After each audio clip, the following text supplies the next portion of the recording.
শ্রী শ্রী গুরবেই নমঃ। আজ পরম শুভ দিন। এই পর্বে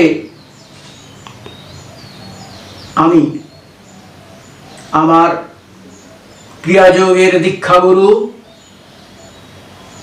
করুণাবতার শ্রী শ্রী ঠাকুর ব্রহ্মচারী অনিলানন্দজির শুভ আবির্ভাব তিথির পুণ্য মুহূর্তটি স্মরণ করব। তাঁরই পদপ্রান্তে আমার হৃদয়ের নম্রতায় আত্মসমর্পণে সমস্তটুকু শ্রদ্ধা ভক্তি তাঁরই চরণে অবনত হোক, এই চিন্তা নিয়েই যুগে যুগে মানুষ তার প্রাণের মানুষটিকে খুঁজে বেরিয়েছে, কিন্তু প্রাণের মানুষটি আছে প্রাণেই। আমরা সেই প্রাণের দিকে না তাকিয়ে বাহির পানে চোখ মেলেছি, হৃদয় পানে চাইনি। মানুষটাকে খুঁজে বেরিয়েছে কাঙাল বেশে, দাঁড়ে দাঁড়ে, খোঁজ পায়নি। ছায়া যেমন কায়ারই সঙ্গী, অথচ কায়া তার স্পর্শ পায় না। ঠিক তেমনি আমরা আমাদের যে প্রাণের মানুষ, তিনি যে প্রাণের মধ্যেই রয়েছেন, তার স্পর্শ আমরা পাই না। এই বিষয়ে উপনিষদের ঋষি কবি রবীন্দ্রনাথ বলছেন, এই বিশ্বরূপের খেলা ঘরে কতই গেলেন খেলে, অপরূপকে দেখে গেলেন দুটি নয়ন মেলে। পরশ যারে যায় না করা, সকল দেহে দিলেন ধরা। এইখানে শেষ করেন যদি, শেষ করে দিন তাই। যাবার বেলা এই কথাটি জানিয়ে যেন যায়। কি দেখলেন কবি বিশ্বরূপের খেলা ঘরে? দেখলেন যে বস্তুটি আমাদের হৃদয়ের মধ্যে রয়েছে, পরশ যারে যায় না করা, সকল দেহে দিলেন ধরা।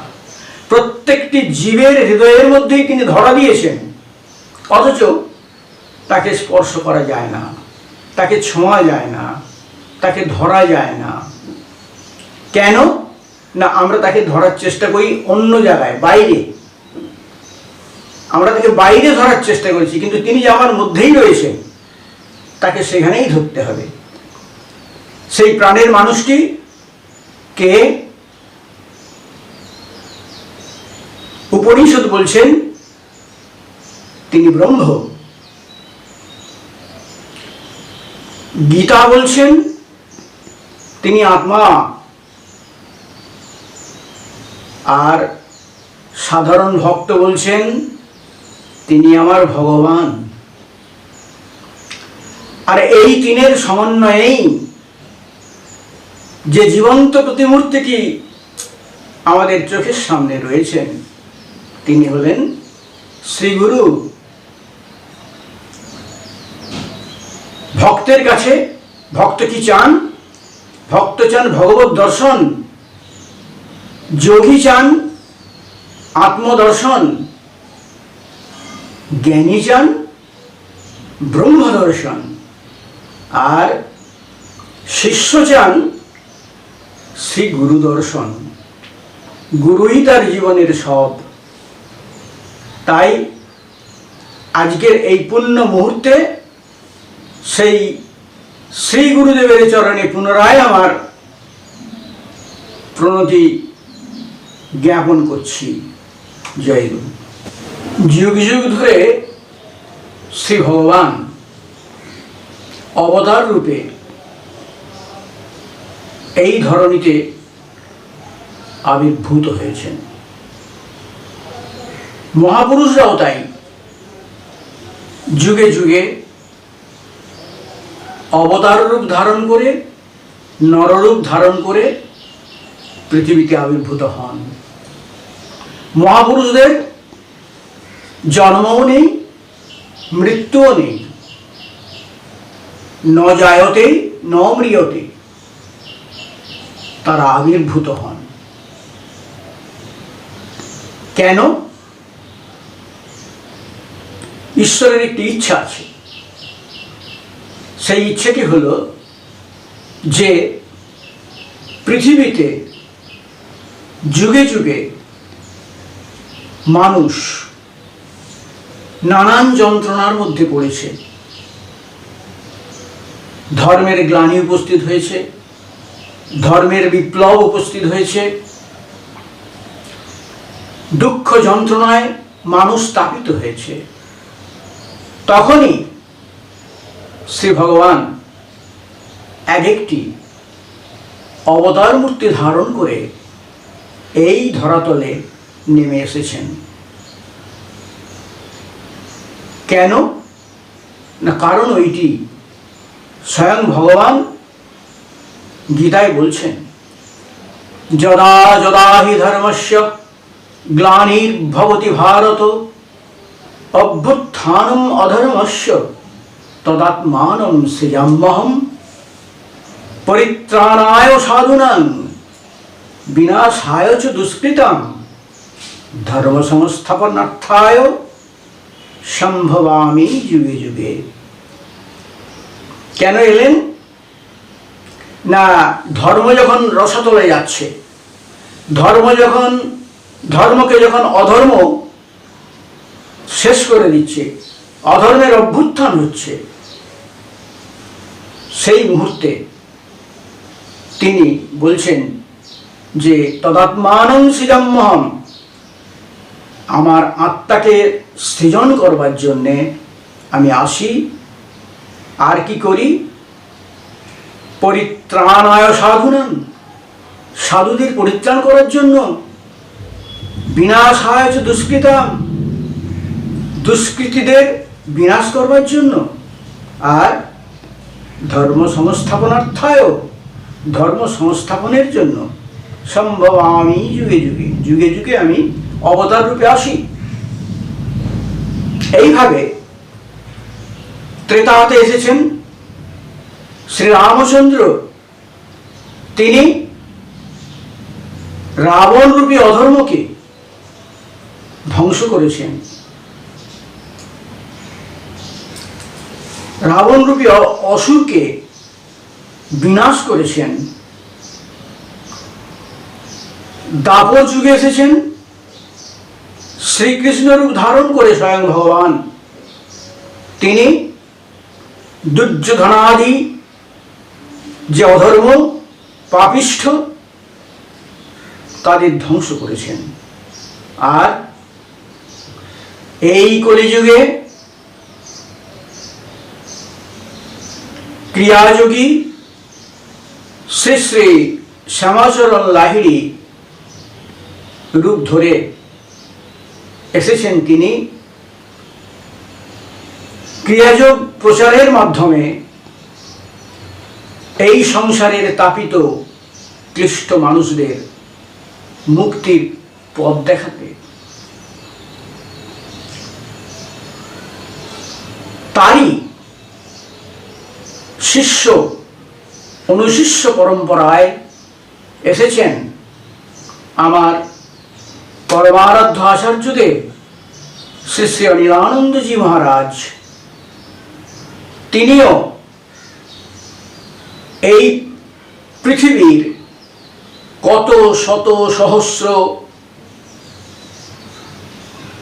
পাপী তাপী দুঃখী অন্ধ খঞ্জ বিকলাঙ্গ মানুষদের হৃদয়ের মন্দিরে স্থিত যে ঈশ্বর, তাকে লাভ করার পথটি দেখিয়েছেন। সবাই দেখতে পায়, সবাই সেই ঈশ্বরের সন্ধান পেতে পারে যদি তারা তার সন্ধানে থাকে, সন্ধান করে। সেই পথটি দেখিয়েছেন শ্রী শ্রী ঠাকুর ব্রহ্মচারী অনিলানন্দজি মহারাজ। তিনি প্রত্যেকটি মানুষের হৃদয়ের মধ্যে যে আত্মা, যে পরমাত্মা, যে সদ্বস্তু, সেই সদ্বস্তুটি দর্শন করিয়ে দিয়েছেন। মানুষের হৃদয়স্থ যে জ্যোতি, সেই জ্যোতির দর্শন করিয়ে অগণিত মানুষকে মুক্তির পথ দেখিয়েছেন। প্রত্যেক অবতারেরই তাই আবির্ভাব মুহূর্তটি খুবই তাৎপর্যপূর্ণ। স্বয়ং ভগবান শ্রীকৃষ্ণ যখন কারাগারে দেবকীর গর্ভ থেকে ভূমিষ্ঠ হচ্ছেন, তখন ভাদ্র মাসের জন্মাষ্টমী,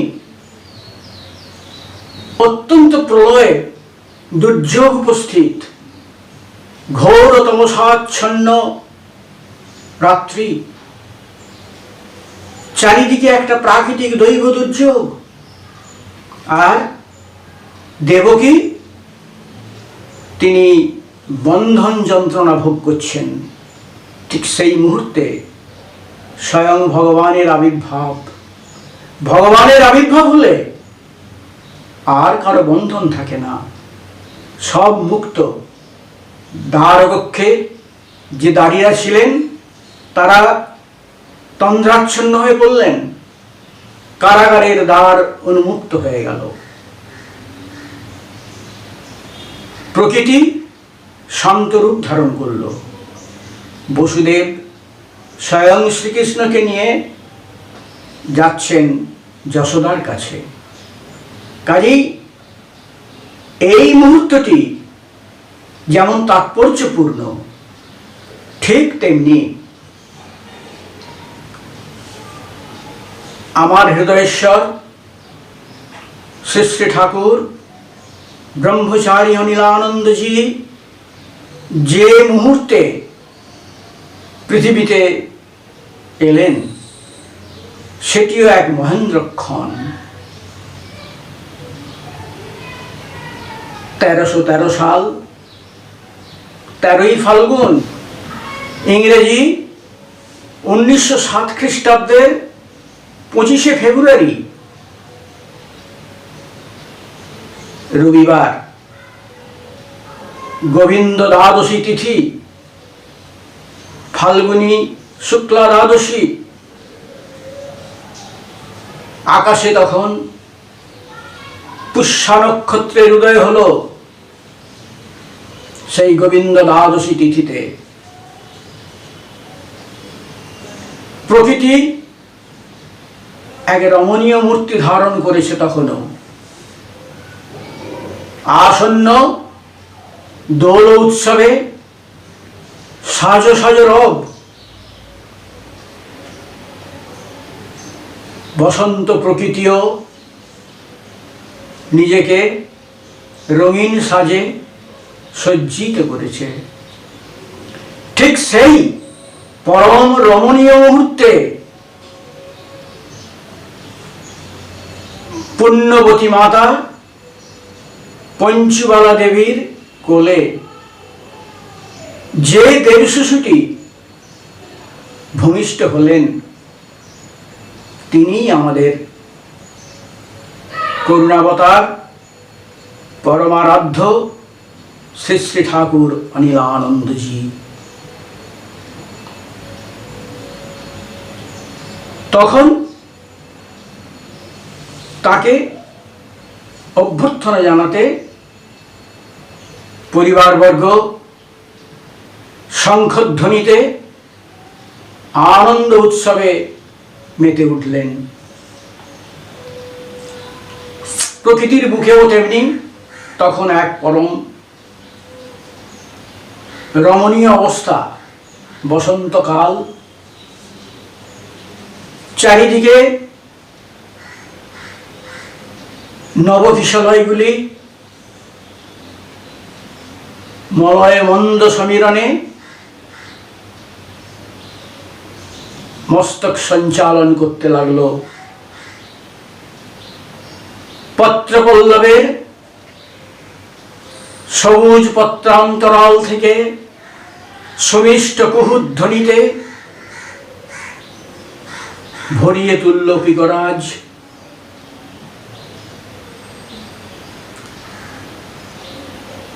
আবির রঙে নিজেকে রাঙিয়ে তুলল কৃষ্ণচূড়া। সর্বত্রই একটা সাজো সাজো রব। সেই শুভ মুহূর্তে যে শিশুটি পৃথিবীতে জন্মালেন, তিনি যে পরবর্তীকালে একজন মহাপুরুষ রূপে অবতীর্ণ হবেন, মহাপুরুষ রূপে উপস্থিত হবেন, এটা সেদিন তার বাড়ির লোকও বুঝতে পারেননি। যে পরবর্তী জীবনে তিনি মানুষের দশম দ্বার খুলবেন, মানুষকে তার পরমাত্মার সঙ্গে যুক্ত করবেন, তিনি পরম তত্ত্বে বিলীন হবেন। তদ্ধাম পরমম, সেইটাই আমার পরম ধাম। সেই ধাম, যে ধামে গেলে যদ্গত্বা ন নিবর্তন্তে তদ্ধাম পরমম, যেখানে গেলে আর মানুষকে ফিরতে হয় না, সেই ধামের সন্ধান, সেই পথের সন্ধান তিনি দেবেন। তাই পরবর্তী জীবনে তিনি জীবাত্মা ও পরমাত্মার মিলন ঘটিয়েছেন। এইভাবে পরবর্তীকালে তিনি অসংখ্য অসংখ্য ভক্তের তাপিত হৃদয়ে মুক্তির আস্বাদন এনে দিয়েছেন এবং তারই প্রদর্শিত পথ ধরে আজও চলছে সেই আত্মা পরমাত্মার যে রসের খেলা, আজও চলছে ভক্ত হৃদয়ে। তিনি যে একজন দেবত্ব শক্তি সম্পন্ন মহাপুরুষ, তা তার জন্মক্ষণেই মা ও কাকিমা বুঝতে পেরেছিলেন। শিশুটি জন্মাবার সঙ্গে সঙ্গে তারা দেখলেন যে ওই নবজাতকের গলায় একটি উপবীতের চিহ্ন অঙ্কিত। ঠিক যেমন কৃষ্ণ ভূমিষ্ঠ হওয়ার সঙ্গে সঙ্গে বসুদেব আর দেবকী দেখলেন যে কৃষ্ণের বক্ষে শ্রীবৎস চিহ্ন অঙ্কিত। তারা এই চিহ্নটি দেখে সঙ্গে সঙ্গে অনুভব করতে পেরেছিলেন যিনি আর কেউ নন, ইনি সেই ভগবান স্বয়ং আমাদের কাছে নেমে এসছেন। তাই সেদিন তারা আনন্দে আত্মহারা হয়ে উঠেছিলেন। ঠিক তেমনি অনিলানন্দজির মা ও কাকিমা সেদিন এই শিশুটির গলায় উপবীতের চিহ্ন দেখে আনন্দে উৎফুল্ল হয়ে মঙ্গল ধ্বনিতে, শঙ্খধ্বনিতে বরণ করে নিয়েছিলেন তাকে। এই শিশুটি যোগেন্দ্রনাথ দত্তের যে নবজাতক সন্তান, তার নাম দিলেন অনিল কুমার। এই নামকরণের সঙ্গে সঙ্গে তার অদৃষ্ট দেবতা ঠিক করে দিয়েছিলেন যে এই নামটি যেন তার জীবনে সার্থকতম হয়ে ওঠে। অনিল কুমার অনিলানন্দজিতে রূপায়িত হয়েছিলেন। অনিল শব্দের অর্থ বায়ু। এই প্রাণবায়ুর সাধনাই ক্রিয়াযোগ। পরবর্তী জীবনে তিনি ওই প্রাণবায়ুর সাধনা করেই মহাযোগীতে রূপায়িত হয়েছেন। প্রাণবায়ুর সাধনেই অন্ত ঈশ্বর দ্বারে প্রবেশ করতে পারে। প্রাণবায়ু তো সমস্ত জীবকুলের মধ্যে প্রতিষ্ঠিত হয়ে তাদেরকে বাঁচিয়ে রেখেছে, জীবন্ত করে রেখেছে। সুতরাং এই অনিল কুমার এই নামটি পরবর্তীকালে স্থির অনিলের সাধনায় সিদ্ধি লাভ করলেন। তাই বাবা মায়ের দেওয়া সেই অনিল নামটি কেবলমাত্র নামকরণ হয়েই রইল না, এই নামের মহিমা ছড়িয়ে পড়ল দেশে বিদেশে, ইউরোপের মাটিতে।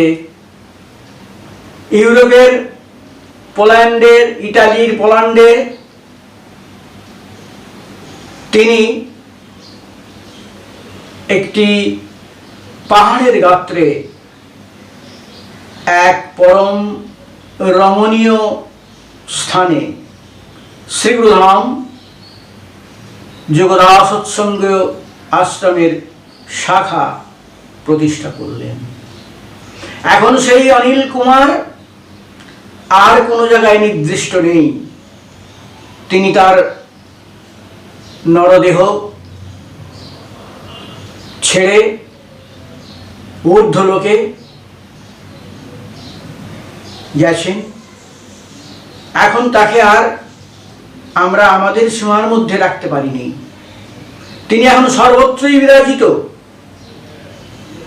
তিনি এখন পরম পদ প্রাপ্ত হয়েছেন, তার ঊর্ধ্বগতি হয়েছে। তিনি এখন আর কোথাও সীমাবদ্ধ নয়। তুমি আছো অনল অনিলে, চিরনভ নীলে, ভূধর সলিলে গহনে, আছো বিটপি লতায়, জলদের গায়ে, শশী তারকায় তপনে। তিনি এখন সর্বত্রই বিরাজিত। তিনি ঈশ্বর, তিনি ভগবান। তিনি কোথাও বাঁধা থাকেন না, আটকা থাকেন না। তাই সেই মহাপুরুষের যে শুভ আবির্ভাব, আজ আমরা এই শুভ দিনে সেই মহাযোগী মহেশ্বর শ্রী শ্রী ঠাকুর অনিলানন্দজির শুভ আবির্ভাব তিথিটিকে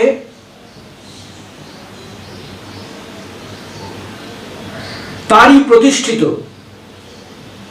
শ্রী গুরুধাম যোগদাস সৎসঙ্গ আশ্রমে পালন করব। তার সেই আগমনের শুভ মুহূর্তটিকে আমরা পুষ্পে পুষ্পে সজ্জিত করে ভক্ত হৃদয়ের ভালোবাসা দিয়ে বিনম্র চিত্তে তার পথটিকে আমরা স্মরণ করব। এই যে শ্রী গুরুধাম যোগদাস সৎসঙ্গ,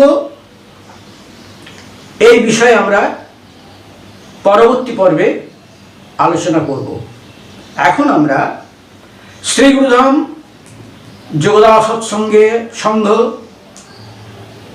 আশ্রমের হাওড়ার কদমতলা শাখা কেন্দ্রের যে আবির্ভাব অনুষ্ঠান, তারই অধিবাস পর্বটি আপনাদের কাছে উপস্থিত করছি। জয় গুরু।